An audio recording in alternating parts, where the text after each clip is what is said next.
So you're saying you want to build a successful business, right? Yeah. What does that mean? A small one, let's say. So what does that mean? There are two big challenges with building a successful business. Hmm. The first thing I want to tell you, I heard someone say a few days ago that no company has ever failed because of the selection of a programming language or a specific technology, right? You never Yeah. hear, oh, this company failed because they use Python instead of C++.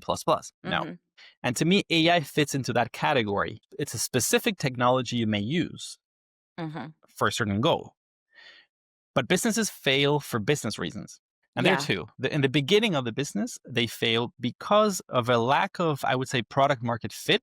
Even earlier, they fail because of a lack of a well-defined value proposition. I have Hmm. seen this so much. Companies don't define what they're doing and they don't know who their clients are. So they struggle to sell whatever they're doing because even the messaging is hard to, when you're doing a little bit of everything. And I'm like, who is this for? So they don't Yeah. hone the messaging very well. Then if they do, maybe it's the wrong product and you need to find that product market fit. Sometimes it takes quite a while of, experimentation and kind of learning from clients. There are lots of stupid practices that have become, I think, very popular in that domain, like this whole lean approach. I love the lean approach. I think it's the Hmm. right approach, Yeah. meaning build a small thing and see what happens instead of Hmm. overthinking. However, that experiment needs to be worth doing.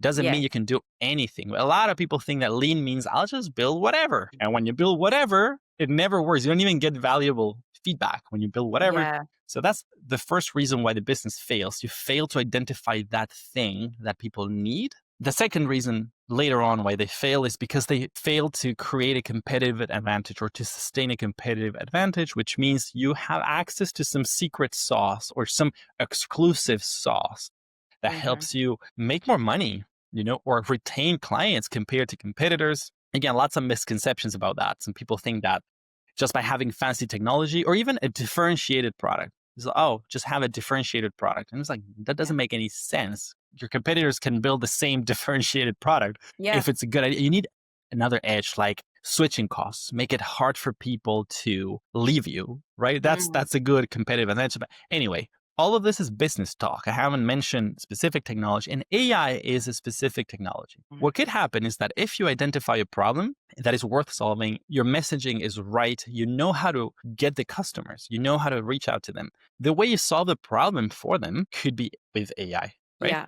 Maybe the process even could use help from AI, like to improve your copywriting a little bit, or like, so it's not about building an AI product. It could also be, to help you hone your sales process a Hmm. little bit. So there are things you could be doing differently that you could do before, though. You could have hired someone to help you with Yeah. copywriting. Now, maybe some of it can be done, not all of it, but a little bit with AI. So part of the process may change a little bit. Yeah. Now, do you have higher chances of succeeding thanks to AI? I'm like, probably not, because the problem is still value proposition, product market fit, competitive advantage. It's not what specific technology you use. So the way I look at it as AI kind of helping me with in this particular space Mm-hmm. is it's a service business. I Mm-hmm. built and ran and sold a service business before. Yeah. And one of the big issues with a service business is my first 5 clients all worked with me and they all liked working with me. And then client 6, we had to hire people in. And then client 6 was like, well, we kind of wanted to work with you.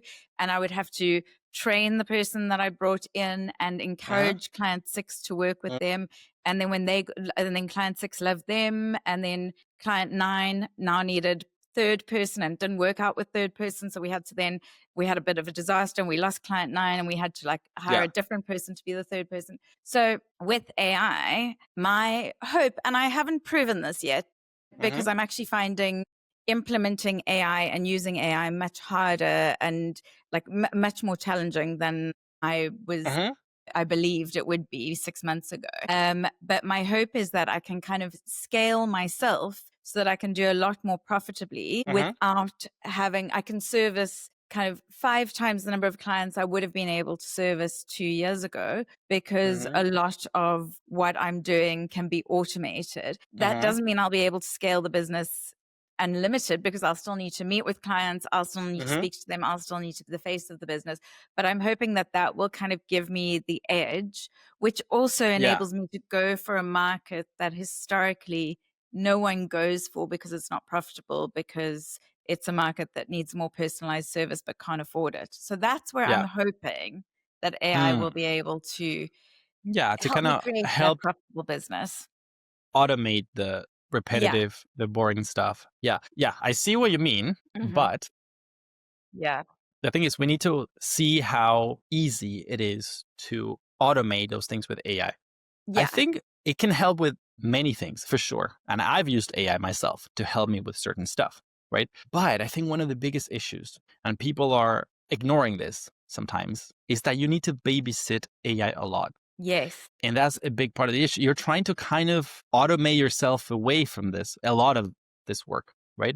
But what if you actually need to go and babysit AI? And unfortunately, Yeah. AI needs babysitting for a number of reasons. One of them is hallucinations. AI Mhm. makes stupid mistakes once in a while, but that's enough for you to kind of need to be there fixing Yeah. up the mess, right? Another problem is the lack of control over the output that you have. Mm. Happens a lot, and I've heard this a lot already. People try to use AI for a certain job. They write a prompt.